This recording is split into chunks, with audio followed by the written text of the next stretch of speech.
Pernah nggak udah bangun pagi, kena macet 1 jam di jalan, diri lama di KRL, datang ke kantor, udah setengah capek secara spiritual. Terus masuk ke meeting. Kita punya ide di meeting. Kita juga tahu jawabannya dan itu bidang kita. Cuma kita diam. Dan yang bikin nyesek, ada orang kasih ide. Idenya sih biasa aja, tapi semua orang ngedengerin. Dan pada saat itu, dalam hati kita bilang, kalau itu sih gue juga kepikiran, cuma masih belum gue keluarin aja.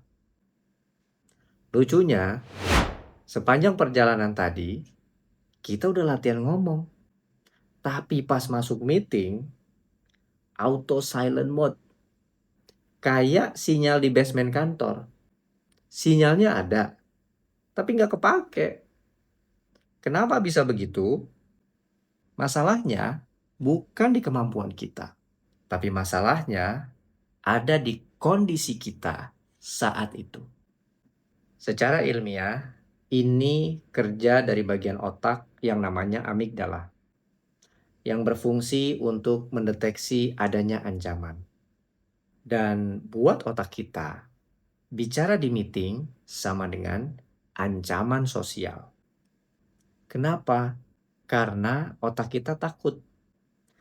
Takut dianggap salah, takut nggak dinilai, takut ditolak, takut memalukan, padahal yang dengerin juga lagi mikirin cicilan mereka sama KPI, tapi otak kita yang belum update masih berjalan dengan sistem yang lama.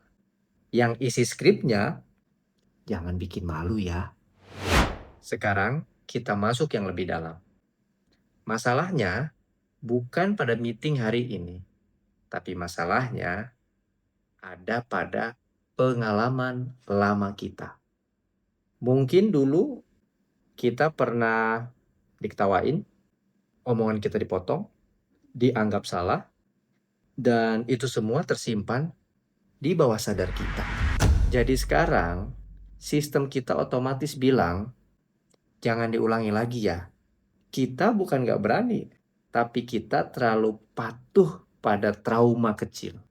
Sekarang kita masuk ke yang jarang dibahas, yaitu state kita. Setiap kondisi batin mempengaruhi bagaimana kita tampil. Misalnya, kondisi batin takut, suaranya kecil. Kondisi batin kita ragu, suara kita goyang. Atau kondisi batin kita yakin, suara kita stabil dan jelas. Dan di meeting, orang tidak hanya mendengar suara kita, tapi mereka juga merasakan kita.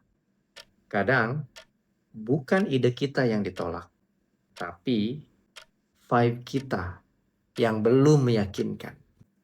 Sekarang kita tarik lebih dalam lagi. Cara kita berpikir sebelum bicara menentukan apakah kita akan bicara atau tidak. Kalau di dalam kita yakin akan salah, maka kita tidak akan ngomong.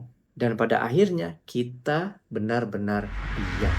Kita belum ditolak, udah resign dari ngomong.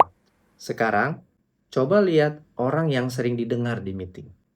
Mereka bukan selalu orang yang paling pintar, tapi mereka punya satu hal. Mereka tidak mencari validasi. Karena mereka bicara untuk memberikan value. Dan secara batin, mereka stabil. Mereka sih ngomong santai, tapi efeknya kayak closing deal. Sekarang kita latihan yuk. Yang pertama, connect. Kita perlu menyadari. Kita sadari, oh ya, gue lagi takut ya. Sadari rasa itu. Sadari rasa takut itu. Rasa gugup itu, rasa cemas itu. Oh iya, gue lagi takut. Oh, gue masih cemas. Semakin kita menyadari rasa itu, kita akan semakin terbebas dari ikatan rasa itu, dari belenggu rasa itu. Sehingga perlahan kita akan mulai lebih rileks, lebih tenang, dan kegugupan itu, ketakutan itu, kecemasan itu akan perlahan memudar.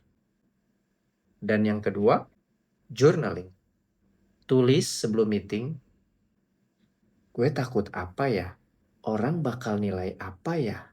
Setelah menulis itu semua, tulis lagi paling bawah, ini fakta atau asumsi ya? Karena kadang kita itu takut sama skenario yang belum tentu kejadian. Kemudian align, yaitu tarik nafas, masuk ke dalam kondisi tenang, hembuskan nafas lewat mulut, tarik nafas perlahan lewat hidung, hembuskan lagi lewat mulut perlahan.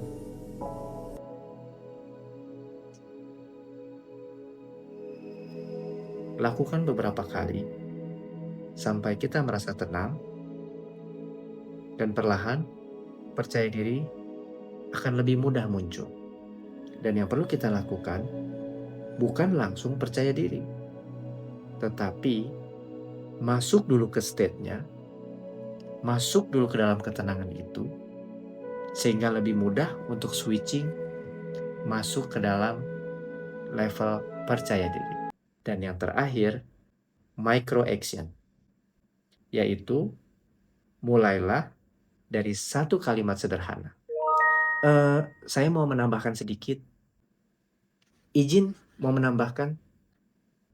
Cukup simple, tapi efeknya bisa mengubah identitas kita di depan semua peserta meeting. Kalau kita terus diam, yang hilang bukan cuma suara kita, tapi peluang kita. Dan lama-lama kita bisa yakin bahwa kita benar-benar tidak mampu.